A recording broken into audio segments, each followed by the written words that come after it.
Right, something that we've been doing quite a bit of recent is using the CRD spoons as jigging spoons. So instead of throwing them out and with a hook on the back, throwing them out and winding them back normally at high speed, what we do is we remove the single hook from the back of the spoon and we attach an assist hook onto the front.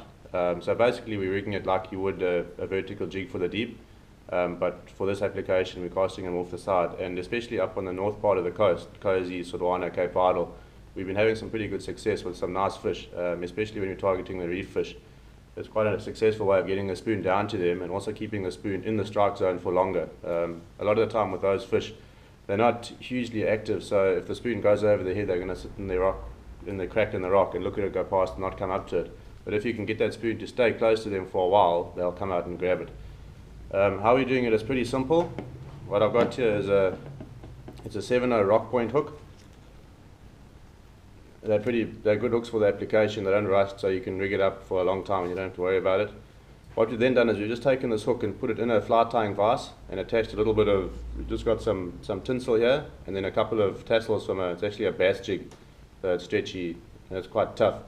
A little bit of colour on the front here. This one I'm going to put into a clear skirt, so I've used some red binding on the front just to give it a bit more colour. Okay, so from a hook, I've gone from the hook through the eye of the hook onto a number 4 split ring, from the split ring onto a swivel, and now I'm going to put my skirt over that. So I've just got a piece of nylon coated wire here. I'm going to put the swivel into the wire like that. And now I've got my skirt. I've made a small hole in the front of the skirt, but make a very small hole. If you make the hole too big, the skirt's going to slide down over your hook. So keep it nice and small, taking the end of the two ends of the wire out the top of the skirt like that. Slide it down. You're going to batter a little bit to get it over the swivel. You want it a nice tight fit, so you pull it over the eye of the swivel, a little bit more down so it goes over the barrel of the swivel, and it's going to sit up against the split ring.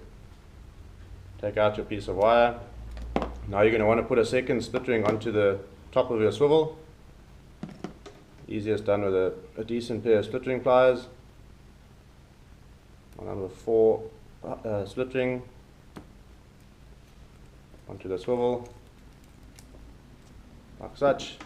And then here I've got a number 2 Kuda casting red head. We found that fishing like this, the colour of the spoon isn't hugely important, because actually a lot of the time it's the tinsel and the flash that's on the skirt that attracts the fish and gets you the bite. So it's quite nice. Once your spoon's been a little bit bashed up, if you used it for a couple of outings and it's been smashed in the rocks a couple of times and some of the paint's come off, then we use it for the jigging, because like I say, it's the flash and the tinsel on the skirt, on the assist, that gets you the bite.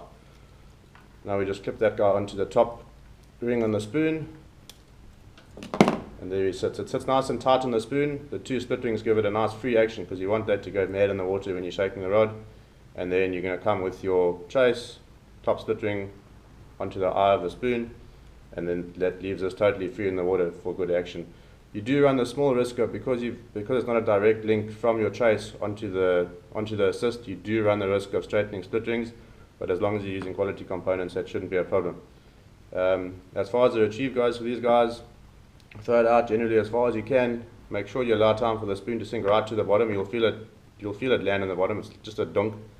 And then shake the rod. Don't wind the handle too much, so generally shake the rod up, wind the slack back down, shake the rod up, wind the slack back down, and you just vary that retrieve up the whole time. If you're doing something the same all the time, you're generally doing it wrong.